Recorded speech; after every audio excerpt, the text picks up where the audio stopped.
Video کو like کر کے آگے شیئر ضرور کر دینا کہ حضور اکرم صلی اللہ علیہ وآلہ وسلم کی میلاد شریف جہاں پڑھی جا رہی ہے، یعنی جہاں حضور کا ذکر میلاد ہو رہا ہو، امام حسن البصری فرماتے ہیں کہ اگر اس محفل میں کوئی اچھے کپڑے پہن کر خوشبو لگا کر اکرام محفل اور عزت رسول کی بنیاد پر شریک ہوگا تو امام حسن بصری فرماتے ہیں انشاءاللہ اس کا خاتمہ ایمان پر ہو۔ سبحان اللہ۔ میلاد کی محفل کو بڑی اہمیت حاصل ہے، تو میں بھی کچھ باتیں، کچھ نہیں بلکہ ایک ہی بات میلاد شریف کے حوالے سے پڑھوں گا، لیکن اس سے پہلے کچھ اس کی تمہید آپ کے سامنے رکھنا چاہتا ہوں آج موقع کی مناسبت سے۔ اللہ پاک ارشاد فرماتا ہے لَقَدْ مَنَّ اللَّهُ عَلَى الْمُؤْمِنِينَ إِذْ بَعَثَ فِيهِمْ رَسُولًا، کہ تحقیق اللہ نے مومنوں پر احسان کیا کہ انہی میں ایک رسول کو مبعوث فرمایا، عزت والے رسول کو مبعوث فرمایا۔ مومنوں پر اللہ نے احسان کیا کہ انہی میں ایک رسول کو، رسولہ یہ تنوین عزت کی طرف اشارہ دے رہی، عزت والا رسول ان میں جلوگر فرمایا۔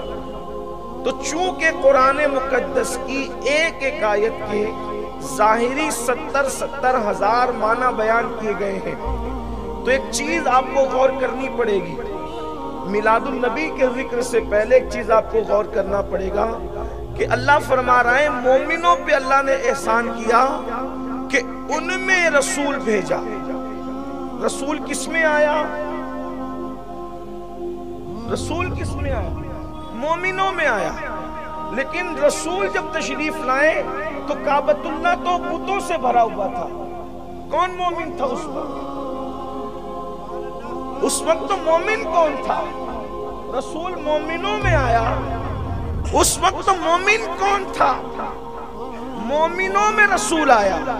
کعبے پر تو 360 سجے تھے، ہر قبیلے کا ایک بت تھا، ہر خاندان کا ایک بت تھا، اور اللہ فرما رہا ہے رسول مومنوں میں آیا۔ تو رسول آئے کہاں؟ اور پھر اللہ رب العزت فرماتا ہے کہ اللہ نے مومنوں پر احسان کیا۔ ایک تو یہ کہ ہم سب مانتے ہیں کہ جس رسول اللہ کو جو مانتا ہے وہ سب مومن ہے، لیکن جب قرآن کہہ رہا ہے کہ رسول مومنوں میں تشریف لائے تو ابھی تو کوئی لات کو پوج رہا ہے، کوئی حبل کو پوج رہا ہے، کوئی عزا کو پوج رہا ہے، کوئی منات کو پوج رہا ہے، تو اس کا مطلب یہ ہے کہ جن کے درمیان رسول آئے اللہ فرما رہا ہے مومنوں میں آئے، تو اس وقت تو مومن تو رہے ہوں، کوئی تو مومن رہا ہو، تو وہ کون مومن ہے؟ ان مومنوں کو تلاش کرو، وہ کون مومن ہے؟ اس کا مطلب یہ ہے کہ پوری دنیا کافر ہوئی لیکن چند لوگ مومن ضرور ہیں۔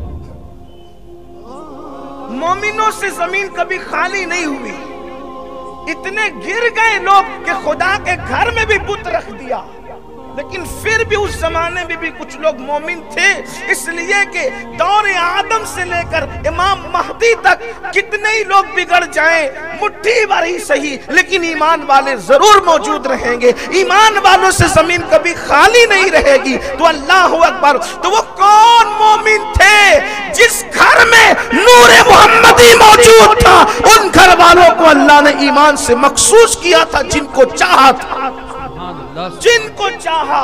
اس سے یہ بات بالکل حرف غلط کی طرح مٹ جاتی ہے جو کہتے ہیں کہ رسول اللہ کے ماں باپ مومن نہیں تھے، رسول اللہ کے دادا مومن نہیں تھے، رسول اللہ کے پردادا مومن نہیں۔ اللہ تو فرما رہا ہے رسول مومنوں میں تشریف، سبحان اللہ، سبحان اللہ، رسول مومنوں میں سبحان تشریف اللہ۔ لائے۔ تو اس سے پتا چلا کہ ایمان والا وہ گھرانہ تھا، چاہے جتنے بھی لوگ رہے ہوں، چاہے جتنے بھی لوگ رہے ہوں، لیکن ایمان پر تھے، کچھ تھے ایمان پر تھے، اس لیے کہ ایمان کبھی ختم نہیں ہو سکتا۔ اور خدا نے جن جن پیشانیوں میں اور جن جن شکموں میں نور محمدی کو رکھنا تھا، اللہ نے ان کو ایمان پر رکھا۔ حق ہے، اسی سبحان لیے اللہ کے رسول فرماتے ہیں سبحان صلی اللہ علیہ وآلہ وسلم کہ جن ماؤں کے اور جن باپوں کی پیشانیوں میں اور پشتوں میں اور شکموں میں رہا، ان کو جہالت کی ہوا کبھی نہیں لگی،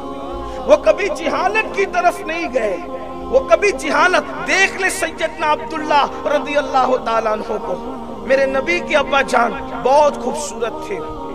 ایک خاتون نے 100 اونٹ بھی دی اور زنا کی دعوت بھی دی۔ جس وقت لوگ ماؤں سے زنا کرتے تھے، جیسے آج کے ماحول میں اگر کوئی کسی کو بیڑی دے، لے یار بیڑی پی، تو بہت کوئی عیب کی بات نہیں ہوتی، اس لیے کہ میں سمجھتا ہوں کہ مالیگاؤں شہر جہاں بیڑی بنتی ہو، میری اپنی ناقص معلومات کے مطابق 80% لوگ پیتے، بلکہ یہاں تو چھوٹے بچے بھی اگر کھیل کود کرتے تو ابا کی بجھی ہوئی بیڑی خود ہی منہ میں رکھ لیتے، یہ حالات۔ تو اس ماحول کے اندر اگر کوئی کسی کو بیڑی دے تو یہ عیب کی بات بہت نہیں، حالانکہ مجھے تو بہت تکلیف ہے اس سے، مجھے تو اس کی بدبو سے بھی سر میرے درد کرنے لگتا ہے، بڑی تکلیف ہے، لیکن بہرحال لیکن اب سب کی اپنی اپنی طبیعت ہے، لیکن عیب نہیں ہے۔ کسی کو دے تو کوئی یہ نہیں سمجھتا کہ برا ہے، کچھ زیادہ زیادہ کہتا کہ یار نہیں میں نے نہیں پینا، مجھے عادت نہیں ہے، لیکن کوئی اس کو عیب نہیں سمجھتا۔ عیب سمجھتا ہے؟ نہیں سمجھتا۔ اللہ اکبر، اگر کوئی کسی کو ایک بیڑی دے کر کے کہے کہ 1,00,000 روپیہ لے بیڑی پیو، تو جو چیز عیب نہیں ہوگی انسان اس کو کر لے گا، ہے نا؟ تو جس ماحول میں لوگ ماؤں سے زنا کرتے تھے، جس ماحول میں لوگ بکریوں سے اور جانوروں سے زنا کرتے تھے، تاریخ ہے یہ۔ اللہ کے رسول کی آمد سے پہلے معاشرہ اتنا بگڑا ہوا تھا کہ جب باپ پر آتے تو ماں سے تک لوگوں نے زنا کیا، باپ پر آتے تو جانوروں سے تک لوگوں نے زنا کیا۔ اس ماحول میں نبی کے ابا جان جو غیر شادی شدہ تھے، ایک خاتون کہتی ہے 100 اونٹ دوں گی اس لیے کہ تجھے تیرے فدیے کے اندر 100 اونٹ ذبح کیے گئے، 100 اونٹ دوں گی، ایک رات میرے ساتھ گزار۔ تو حضرت عبداللہ نے فرمایا ہم زانی لوگ نہیں۔ اب آپ سے پوچھتا ہوں زنا اب زیادہ برا ہے یا شرک زیادہ برا ہے؟ تو اللہ نے جن کو زنا جیسے پاپ سے بچایا، خدا نے ان کو شرک سے کی شان سے بچایا۔ اس خاندان والا تبار کی شان یہ ہے۔ تو نور محمدی صلی اللہ علیہ وآلہ وسلم اللہ نے حضرت عبداللہ کی پیشانی میں رکھا، مومن تھے حضرت عبد المطلب، حضور کے سارے آبا و اجداد حضرت آدم تک اور ساری امہات سب کے سب ایمان پر رہی۔ یہ اہل سنت کا موقف ہے۔ لیکن اپنے نوجوانوں کو ایک سائنسی بات جو میں نے چھوٹی موٹی پڑھی ہے، ہو سکتا ہے سائنس کی باتوں میں الگ الگ تحقیق بھی ہوتی ہے، لیکن جو میں نے پڑھی ہے اپنے اساتذہ سے، ایک بات آپ سے کہتا ہوں، غور کرنا۔ حضور کے ابا جان، دادا جان اور اوپر اور امیاں اور امہات، پیشانی اور پیٹ میں نور محمدی رکھا جا رہا ہے۔ اب آپ غور کیجئے، آپ لوگوں نے، اب تو انٹرنیٹ کا دور ہے، تحقیق کے میدان میں آپ نے دیکھا ہوگا سیپ سمجھتے ہیں سب لوگ؟ سیپ جس کو صدف کہتے ہیں، یہ سیپ کہاں ہوتا ہے؟ سیپ کہاں ہوتا ہے؟ بولا اگر کہیں معلوم ہو تو بولو کہاں ہوتا ہے؟ کہاں ہوتا ہے؟ سمندر میں۔ سیپ کہاں ہوتا ہے؟ سمندر کے اندر ہوتا ہے، اور سمندر کا پانی کھارا ہوتا ہے، اور سمندر کے اندر سیپ ہوتا ہے، لیکن اللہ رب العزت جس سیپ کے اندر موتی پیدا کرنا چاہتا ہے، اس سیپ کو ایسے منہ بند کر کے رکھتا ہے کہ سمندر کا پانی سیپ کے اندر اللہ جانے نہیں دیتا۔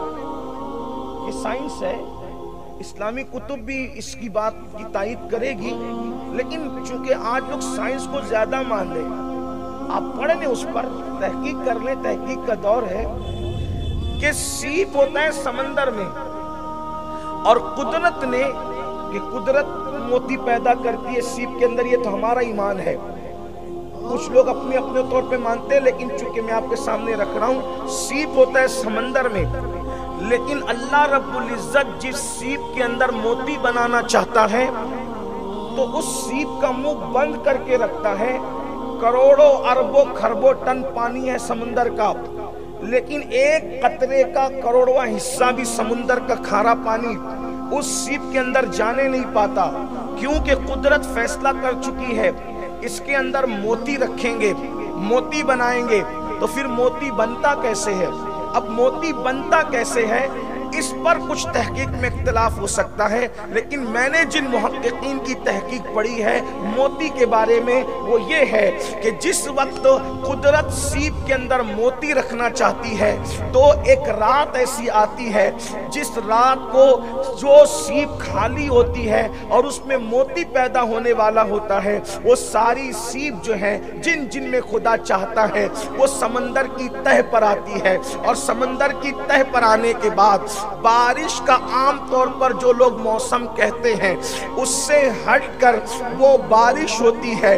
اس وقت وہ سیپ جو ہے اپنا منہ کھول کر آسمان کی طرف اپنا رخ کر لیتی ہے، اور اس کے بعد بارش کا قطرہ ایک ہی اس کے اندر پڑتا ہے، اور واپس سے وہ سیپ جو ہے اس قطرے کو لے کر کے سمندر کے اندر اپنی جگہ پر چلی جاتی ہے، اور اسی قطرے سے قدرت اس سیپ کے پیٹ میں موتی پیدا کر دیتی ہے. اندازہ فرمائے مسلمانوں، جب ایک موتی سچا قیمتی موتی جو کسی بادشاہ کے گلے میں لٹکنے والا ہو، جو سچا موتی کسی تاجدار کے تاج میں ٹکنے والا ہو، جو سچا موتی کسی میوزیم میں رکھنے والا ہو، وہ سچا موتی جو کسی کان کی بالی بننے والا ہو، لیکن ہے سچا موتی قیمتی، اس کے لیے قدرت اتنے تحفظ کا اہتمام کرتی ہے کہ جس سیپ کے اندر موتی بنانا ہے اس کو سمندر کے کھارے پانی سے محفوظ رکھتی ہے. اللہ اکبر. تو جس صدف کے اندر موتی بنتا ہے